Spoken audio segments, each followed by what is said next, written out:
Сәлеметсіңдер ме, балалар? Здравствуйте, ребята! Я рада приветствовать вас на уроке русского языка. Сегодня мы продолжаем изучать раздел «Мой родной край». Урок номер 22. Тема сегодняшнего урока «Страна моя». Менің елім. Сегодня на уроке ты узнаешь, что такое стихотворение. Научишься подбирать картинки, нужный текст, составлять вопросительные предложения.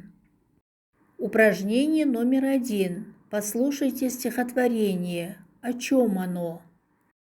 Өлеңді тыңдаңдар, ол не туралы? Казахстан, мой край родной, щедрая земля, ты всегда везде со мной, Родина моя. Жанабаев. Прочитайте парами выделенные светом слова. Что вы заметили? Родной, мной, земля моя. Как написан текст, в столбик или в строчку?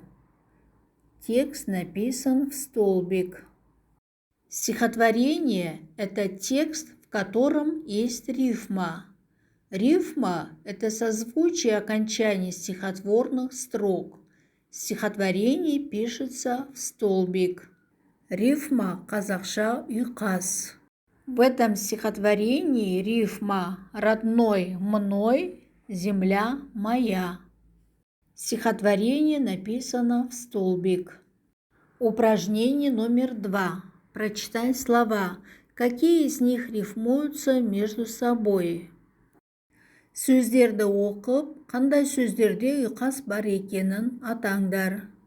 Семья, друзья, леса, дорогой, лететь, смотреть, поля, родной. Рифмуются слова семья, друзья, леса, поля, дорогой, родной, лететь, смотреть. Упражнение номер 3. Назовите, люди каких национальностей живут в нашей стране. Біздің елімізде қандай ұлттың адамдары тұратынын атаңдар. Национальность – ұлт. В нашей стране живут казахи, белорусы, узбеки, украинцы, русские, корейцы, немцы. Біздің елімізде қазақтар, белорустар, өзбектер, украиндар, орыстар, кәрістер, немістер тұрады. Упражнение номер 4. Напиши в тетради предложение. Сөйлемді дәптеріңе көшіріп жаз. Главное богатство Казахстана – это дружба народов. Қазақстанның басты байлығы бұл халықтардың достығы. Упражнение номер 5. Прочитайте с помощью учителя предложения. Правильно подберите к ним картинки. Мұғалімнің көмегімен сөйлемдерді оқып, суреттерге сөйлемдерді дұрыс қойыңдар. К первой картинке подходит второе предложение. В Казахстане есть горы, степи, поля, реки, леса, пустыни. Бірінші суретке екінші сөйлем сәйкес келеді.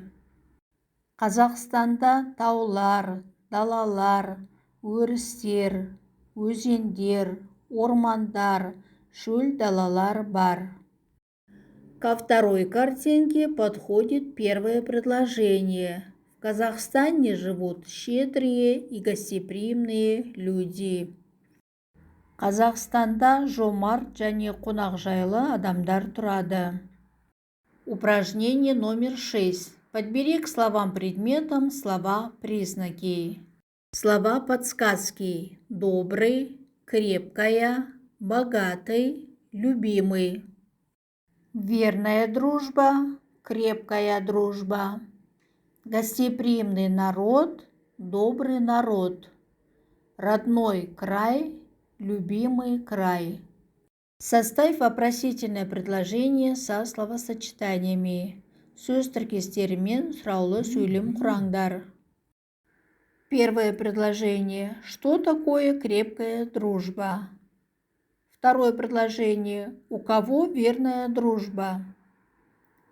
Третье предложение. Казахи относятся к гостеприимному народу.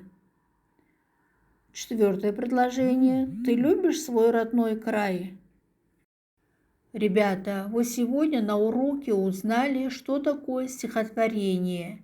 Научились подбирать к картинке нужный текст, составлять вопросительное предложение. Спасибо вам за урок. До следующей встречи.